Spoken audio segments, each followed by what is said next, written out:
가지 우리 기업들을 옥죄고 있는 법이 상법인데 상법 대회가 우리 진선 교수께서 네, 안녕하세요.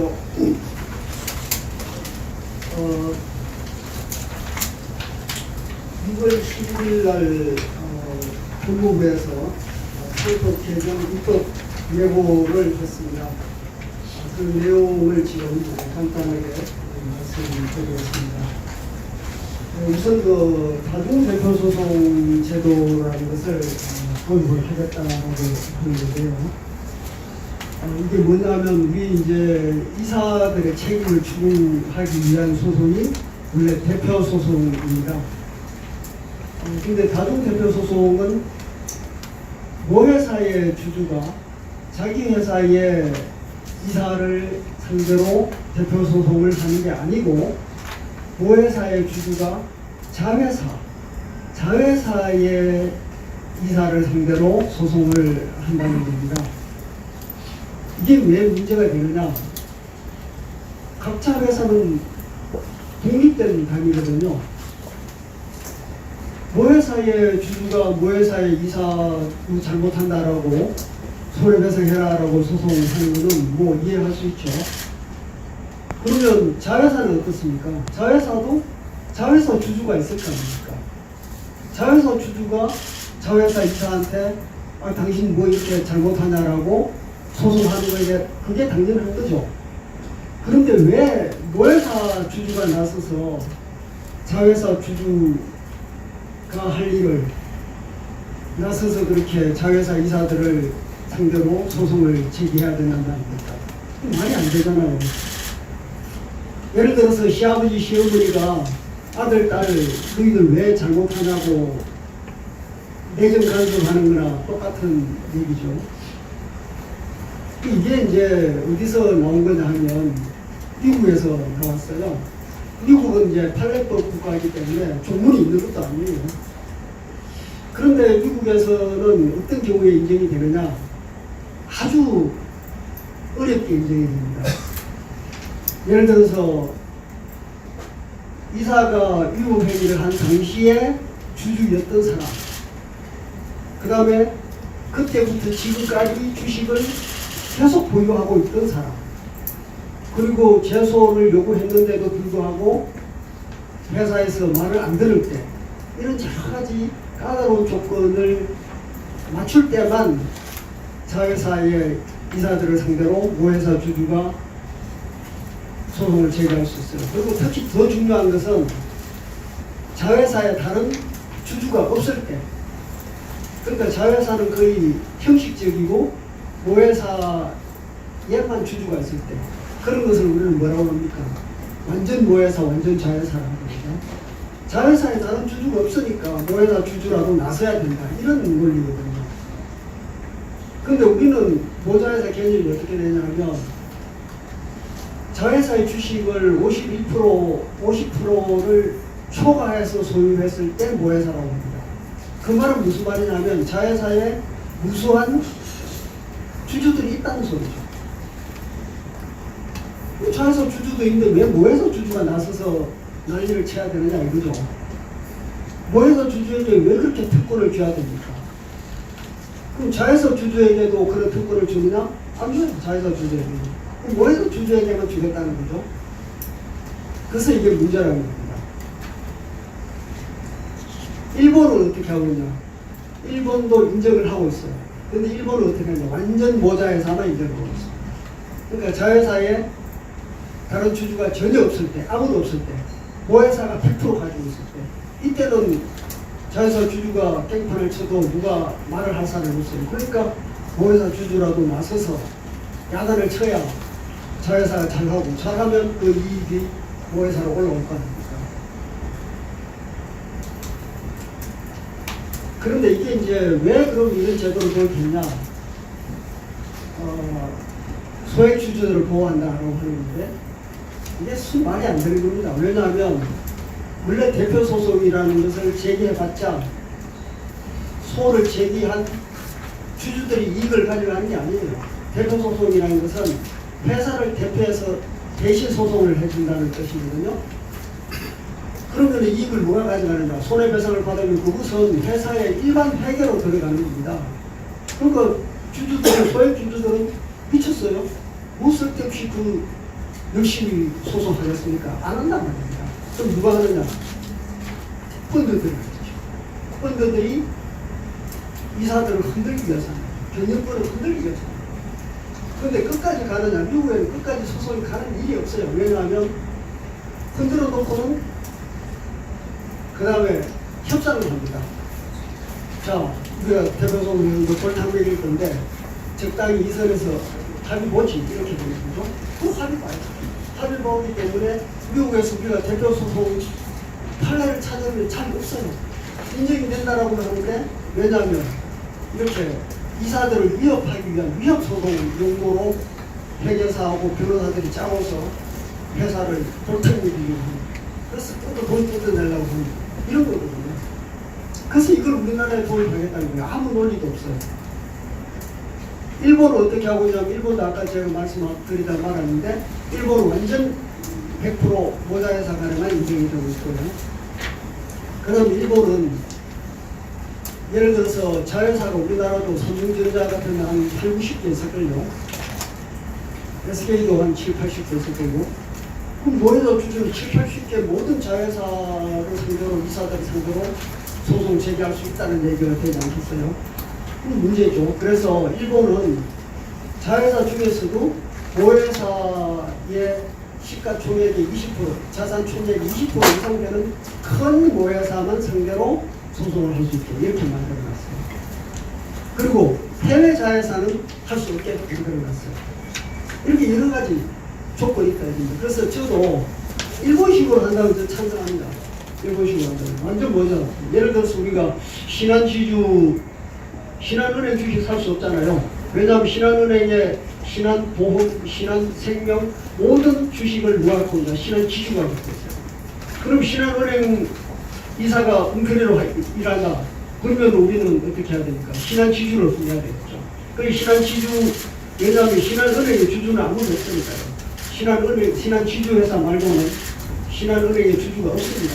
이런 경우에는 신한지주의 주주가 나설 수가 있어요. 그래서 완전 100% 모자회사 할 때, 이럴 때는 뭐 저도 뭐 하면 좋겠어요. 그렇지만 이건 말이 안 되잖아요. 50% 초과. 근데 이 정신 나간 어떤 국회의원들은 또 이 50%를 30%로 낮춰야 된다 이렇게 또 주장을 하고 있어요. 30% 모자회사 관계에도 그건 사실은 모자회사가 아니죠. 우리 법률상의 모자회사 아닙니다. 하여튼 어떤 회사가 30%만 가지고 있어도 대표소송 인정해야 된다. 이딴 소리를 하고 있거든요. 그게 정말 좀 기가 막히는 그런 얘기가 되겠습니다. 두 번째는 이제 감사위원을 선임하는데, 감사위원은 어떤 회사를 선임하냐면 자산 총액이 2조 원 이상 되는 상장회사에서 감사위원회를 두고 있습니다. 위원회라는 거는 뭐냐 하면은 말하자면 이사들로 구성되어 있는 위원회죠. 우리 예를 들어서 국회에서 상임위원회 있지 않습니까? 요즘 난리치고 있어요. 뭐 법사위원회, 법사위원회 위원장 가져가야 된다고 난리치고 있는데, 회사에도 위원회가 대체로 3개가 있습니다. 감사위원회, 보수위원회, 사회이사 추천위원회. 이거는 우리나라 대기업들 다 가지고 있어요. 근데 그 위원회의 위원은 누구냐면 우리 국회의 상임위원이 당연히 국회의원이 상임위원이 되잖아요.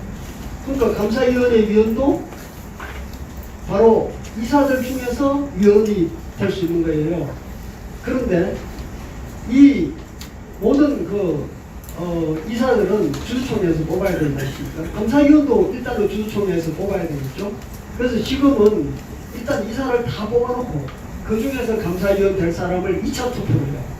그러면서 우리 여러분들 다 알고 있는 3% 룰 있잖아요. 3% 룰을 2차 감사위원 선임할 때 그때 적용을 하는 겁니다. 근데 이번에 개정 부분 어떻게 되냐면 이사들 따로 뽑고 감사위원 중에 한 명은 1차 때 바로 3% 룰을 적용하자라고 하는 겁니다. 그렇게 되면은 누가 감사위원이 되느냐? 그 한 명은 바로 펀드들이 되겠죠. 예를 들어서 우리가 어떤 회사의 주식을 100주, 200주, 1000주 2000주 갖고 있어봐야 무슨 의미가 있겠어요. SK 하이닉스 발행주의 총수가 4억 주입니다. 4억 주. 4억 주인데 내가 2000주 갖고 있어봤자 2000주만 해도 1억 7천만 원. 1주당 지금 8만 5천 원이니까 2000주 같으면 1억 7천만 원 가져야 되죠. 내가 1억 7천만 원 투자해봐야 2000주입니다. 2000주 가지고 무슨 놈은 내가 그 의미가 있겠습니까? 4억 주. 그러니까 의미가 있는 것은 바로 펀드들이죠. 펀드들은 지난번에 삼성물산 엘리엇이 7% 받고 있어요. 7%. 이런 식으로 펀드들은 힘이 있다고 하죠. 이것도 결국은 펀드들이 감사 한 명을 선임해라라는 얘기잖아요. 그 옛날에 KTNG 때 그때 어떻게 했습니까? 칼 라이칸이 KTNG 이사 한 명 진출시켰어요. 감사위원. 그래서 이 친구가 들어와서 뭐라고 했겠어요? 고려인상 팔아라. 왜 유휴 부동산이 이렇게 많냐? 왜 이때까지 배당금을 쌓아두고 있느냐? 이거 빨리 이번에 좀 배당 왕창 좀 해달라. 이딴 소리만 하는 거예요. 이 사회는 어떻습니까? 이 사회는 하나의 조직인데 그 조직은 일사불란해야 되죠. 모든 유니트는 인식이 똑같아야 됩니다. 목표가 똑같아야 돼요. 근데 엉뚱한 놈이 하나 들어와서 엉뚱한 소리를 계속 하면은 어떻게 하겠다는 거예요, 도대체. 이 사회를 어떻게 운영하겠다는 거예요. 한 사람 와갖고 계속 딴짓거리 소리만 할 거 아니에요. 왜 이익을 이따위로 많이 쌓아주냐, 이거 빨리 좀 풀어라. 네? 무엇에 쓸 거냐, 이런 식으로 할 거 아닙니까? 이게 정말 문제거든요. 그래서 이때까지는 감사위원 3명을 분리선임하자 하다가 이번에 꼼수를 부려갖고 1명만 하자 이렇게 했는데, 1명이든 3명이든 마찬가지죠. 어떻든 이사회, 우리 지금 이사회에 대해보면 5명, 7명, 9명 이렇게 홀수순으로 하고 있는데, 여기서 1명이라도 들어와갖고 회사의 모든 전국 회계장부 다 갖고 와, 기밀서류 다 갖고 와. 이게 누가 그렇게 하냐? 바로 펀드들이 그렇게 한다는 거죠. 저는 뭐 해외 투자 한국에 하는 거 좋아합니다. 예. 얼마든지 투자하는 거 좋은데 오히려 국내 펀드가 더 문제죠. 지금 우리 지금 대한항공 공격하고 있는 국내 펀드 보십시오. 여기 지금 엉터리 국내 펀드들이 지금 10,000개 이상은 지금 설치고 있지 않습니까? 사모펀드를 하는데 사모도 아니고 전부 다 공모펀드예요. 왜냐하면 사모펀드는 가입 절차가 가입이 안 되는 게 사모펀드. 자기들 아름아름 모르는 거죠. 근데 지금은 우리나라 많은 사모펀드인데 누구나 다 돈 넣고 할 수 있거든요. 완전히 공모펀드가 돼가지고 이거 은폐를 완전히 감독하고 있는 거죠. 그러니까 이런 상태에서 그 기업만 주둔하게 되는 거죠. 그래서 안 된다고 합니다. 그 다음에 이제 또 한 가지는 감사선임에 있어서 3% 룰을 대폭 강화한 겁니다. 이때까지 감사위원 선임의 3% 룰, 이 3% 룰이라만 하더라도 세계에서 유례가 없습니다. 한국만 있는 너무나 이상한 제도죠. 1962년도에 왜 만들었느냐. 이사도 대주주가 다 뽑고, 감사마저 대주주가 다 뽑으면 대표이사, 대주주가 다 해먹을 거 아니냐. 그러니까 감사로도 소액주주가 뽑아야 되니까 대주주는 의결권을 3%만 해라 라고 한 거죠. 그런데 이번 이제 2011년에 법을 더 바꿔갖고 어떻게 만들었냐면은 이제는 모든 감사위원 중에 4내 이사인 감사위원 이 사람에 대해서는 합산 3% 룰이라는 것을 적용하게 됐습니다. 그 말은 무슨 말이냐 하면 대주주가 30% 갖고 있고 그 부인이 10% 갖고 있고 아들이 또 각각 5% 갖고 있다.